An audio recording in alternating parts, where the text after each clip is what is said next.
Lillah. Alhamdulillah jamaah masih di Islam itu Indah. Dan untuk jamaah yang baru bergabung hari ini kita sedang membahas tema tentang sholat istikharah yang belum kita ketahui. Masya Allah. Tadi di segmen sebelumnya udah dijelaskan ya tentang apakah sholat kita itu sudah dijawab sama Allah. Atau apakah sih sebenarnya tanda-tanda kalau misalnya itu tuh jawaban dari Allah. Masya Allah. Akan kita lanjutkan pembahasan kita. Tapi sebelumnya saya mau panggilkan dulu guru kita Ustadz Syam. Iya. Ustaz Syah mohon izin bertanya nih. Katanya kan sholat istikharah itu kalau misalnya kita bimbang di antara dua pilihan. Bener gak sih boleh juga kan kita juga di dalam hidup sering gelisah nih. Apakah itu juga boleh kalau misalnya kita sholat istikharah di saat gelisah? Nah ini mohon jawabannya silakan guru. Tapi guruku Habib Muhammad Maulana Mas Mikdad, jamaah di studio, jamaah di rumah, Al-Quran surah Ar-Ra'd ayat 28. أعوذ بالله من الشيطان الرجيم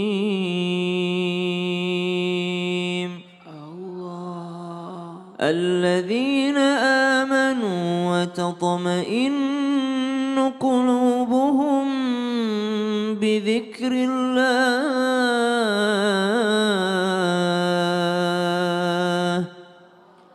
ألا بذكر الله تطمئن القلوب.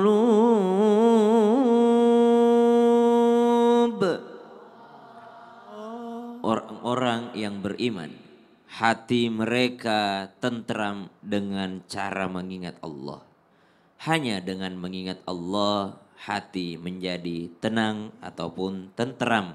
Tatma'innul qulub.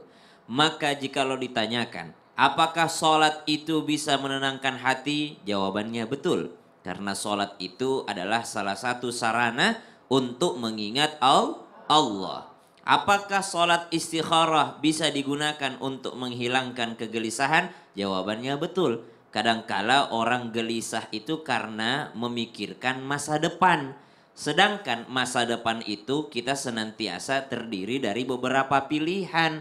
Jadi bukan hanya memilih satu ataupun dua, tapi ketika kita memilih harus lanjut terus atau kita tahan dulu atau kita besok baru berangkat atau apa itu segala macam, itulah yang kita dibuat gelisah kadangkala kalau kita mengandalkan diri sendiri. Karena sesungguhnya yang mengetahui masa depan hanyalah Allah Subhanahu wa taala. Lihat baginda Nabi sallallahu alaihi wasallam, setiap kali melakukan suatu pekerjaan, setiap kali ada sesuatu yang hendak dilakukan beliau, maka beliau minta tolongnya kepada Allah dengan salat. Lihat hadis-hadis yang kita baca dalam Sahih Bukhari, berapa banyak hadis yang diriwayatkan oleh Imam Bukhari. Bahkan kadangkala teman-teman sekalian ada yang mengatakan kalau udah hadis riwayat Bukhari udah pasti sahih udah. Bagaimana Imam Bukhari ini? Salah satu amalan Imam Bukhari yang dikenal adalah beliau setiap kali mau menuliskan hadis, mau meriwayatkan hadis, maka beliau akan mandi dan sholat sunnah 2 rakaat terlebih dahulu. Bayangin berapa banyak hadis yang diriwayatkan oleh Imam Bukhari, segitu banyak sholat sunnahnya. Itu baru sholat sunnah sebelum menulisnya, belum sholat sunnah yang lainnya.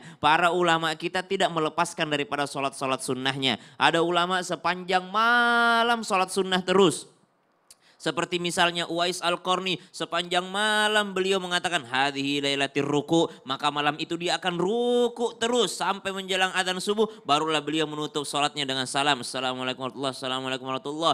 Kalau dia bilang hadhihi lailatis sujud, malam ini malamnya sujud, maka malam tersebut dia salat 2 rakaat dan sujudnya akan lama sekali sampai menjelang adzan subuh, baru beliau angkat kepalanya dan salam, assalamualaikum warahmatullahi, assalamualaikum warahmatullahi. Kenapa? Mereka ini adalah orang-orang yang menemukan ketenangan di dalam sholatnya. Mereka adalah orang-orang yang merasakan kenyamanan di dalam sholatnya. Pernah dijelaskan oleh guru kita Habib Muhammad di mimbar utama Islam itu Indah ini, mimbar mulia ini, dikatakan bahwasanya Allah berfirman innas salata tanha anil fahsya'i wal munkar. Sholat itu mencegah perbuatan keji dan mungkar. Kenapa? Karena pada saat sholat dia tidak mungkin bermaksiat kepada Allah Subhanahu wa taala. Pada saat sholat dia tidak mungkin menyekutukan Allah Subhanahu wa taala. Kenapa? Sedang menghadap kepada Allah Subhanahu wa taala. Kalau di luar salat kadangkala kita menyekutukan Allah. Kita menyekutukan Allah dengan apa? Kita menyekutukan Allah dengan akal kita.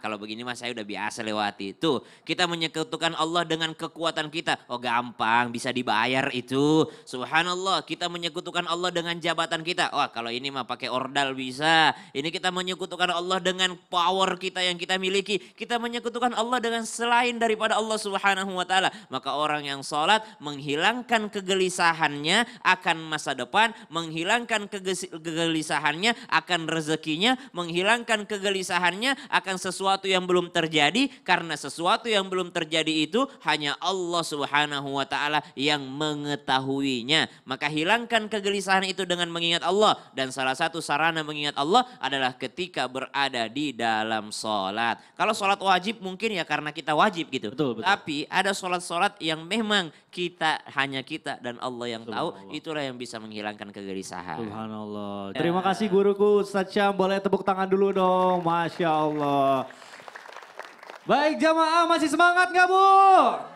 Masih? Beneran masih? Tuh ya udah kalau gitu kita masuk dulu ke dalam segmen Tanya Dong Ustadz.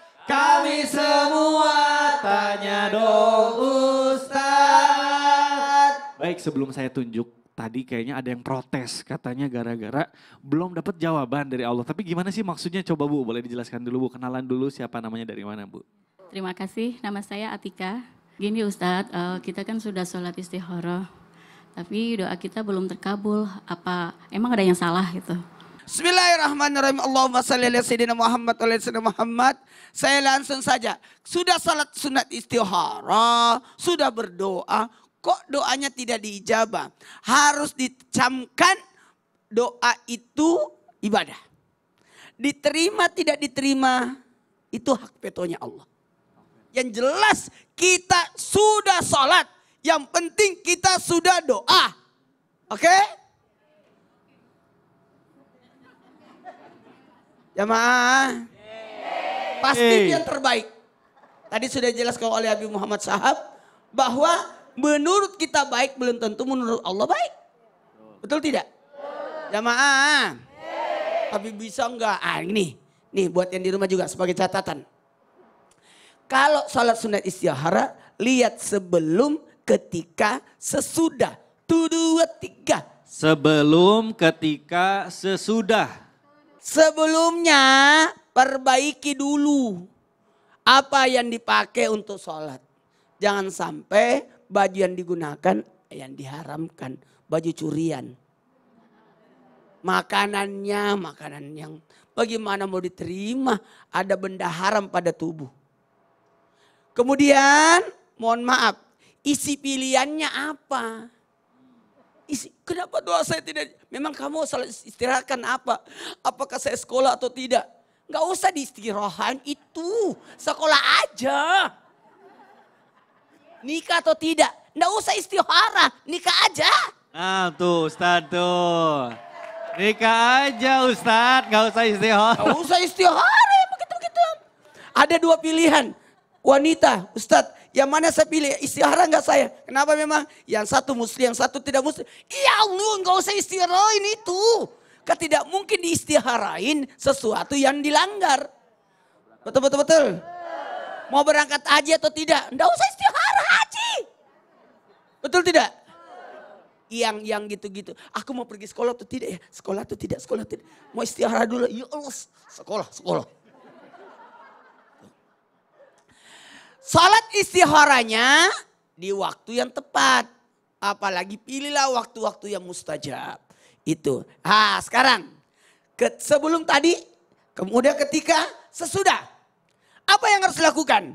Sesudahnya kembalikan, serahkan sepenuhnya kepada Allah. Waduh. Jangan maksain.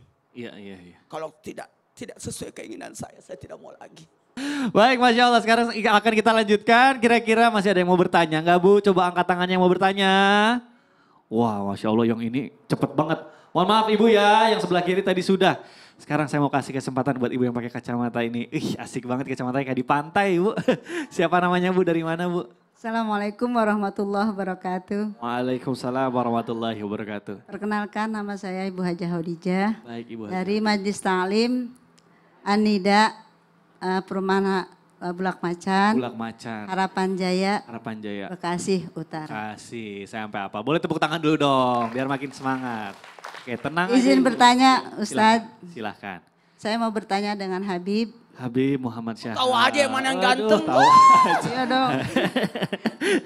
Hebat Ibu. Pertanyaan saya Habib, Siap Ibu.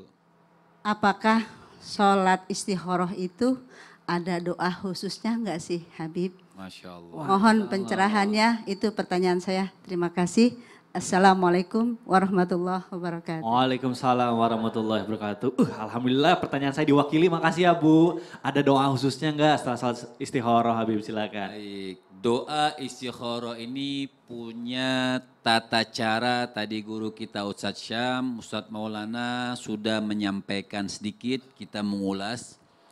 Artinya orang ketika istikharah pertama dia niatkan dengan niat yang bagus sebelum dari wudhunya. Jadi man fataha ala nafsi baban niyatin hasanah fatahallahu alaihi sab'ina baban minat taufik. Satu niat dia niatkan dengan niat yang bagus, maka Allah subhanahu wa ta'ala akan bukakan buat dia 70 pintu hidayah taufik. Jadi waktu kita pengen pertama niat, betul-betul sebelum berwudu, ya Allah ini pengen niatnya sholat istikharah, itu sudah doa, niat. Pengen betul-betul berpasrah, niat betul, pengen petunjuk dari Allah subhanahu wa ta'ala. Kemudian dia kemudian berwudu, setelah berwudu dia berdoa, berwudunya dibaguskan betul. Ya. Setelah berdoa wudu kemudian masuklah dalam sholat. Tapi yang banyak salah nih. Ya, karena misalnya pengen satu usaha atau pengen nikah lah tadi kata Ustadz Maulana. Ya.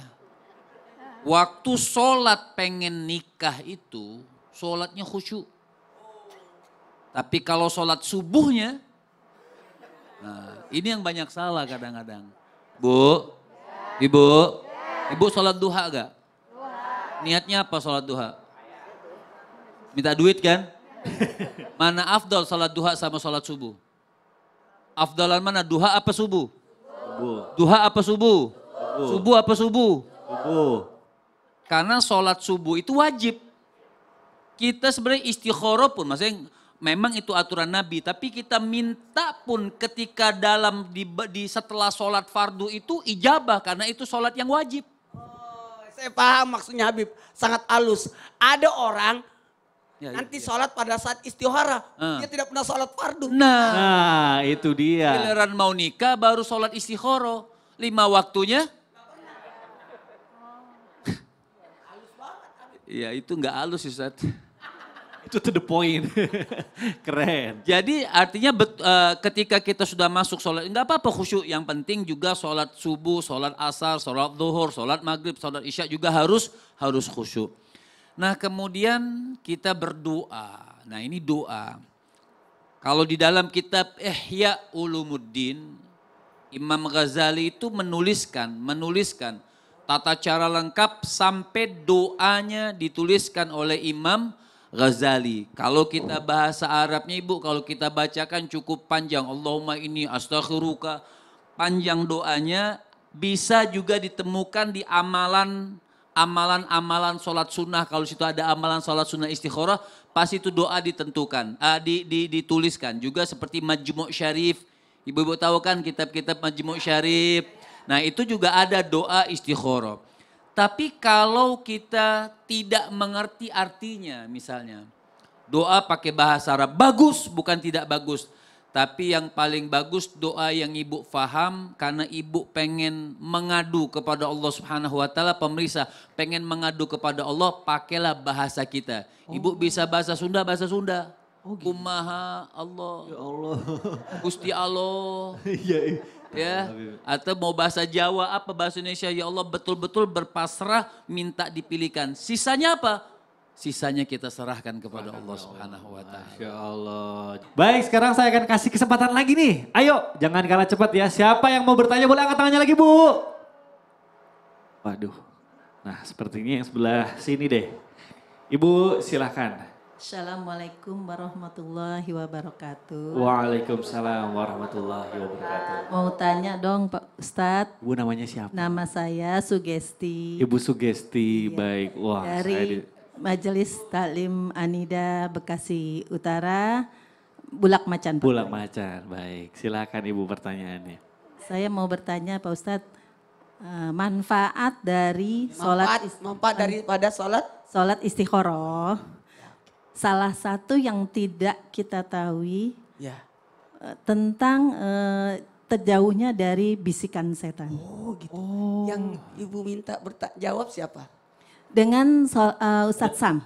Oh Ustaz Syam yang jawab, baik. Padahal Ustadz Maulana udah maju loh. Iya. Tapi mohon maaf ya Ustadz. Baik. Oke, makasih. Ya, Assalamualaikum baik. warahmatullahi wabarakatuh. Ustaz Syam boleh langsung dijawab, Guru Ustaz silakan. Maulana, Habib Muhammad, Mas Mikdad, dan juga Ibu yang dimuliakan Allah Subhanahu wa Ta'ala.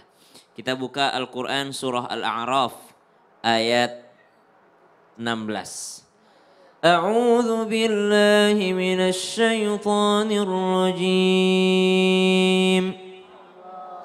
قال فبما أغويتني لأقعدن لهم صراطك المستقيم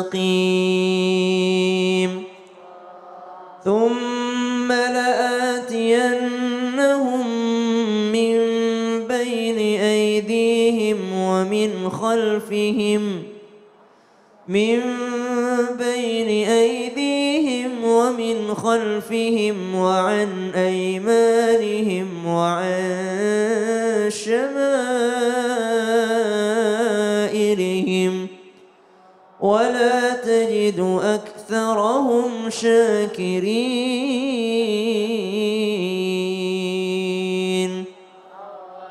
Setelah diusir syaitan, iblis diusir, maka dia minta sama Allah, ya Allah, anzirni ila yaumi yub'atsun, panjangkan hidup saya sampai hari kiamat. Qala innaka minal mudzarin, dikabulkan sama Allah, dikasih.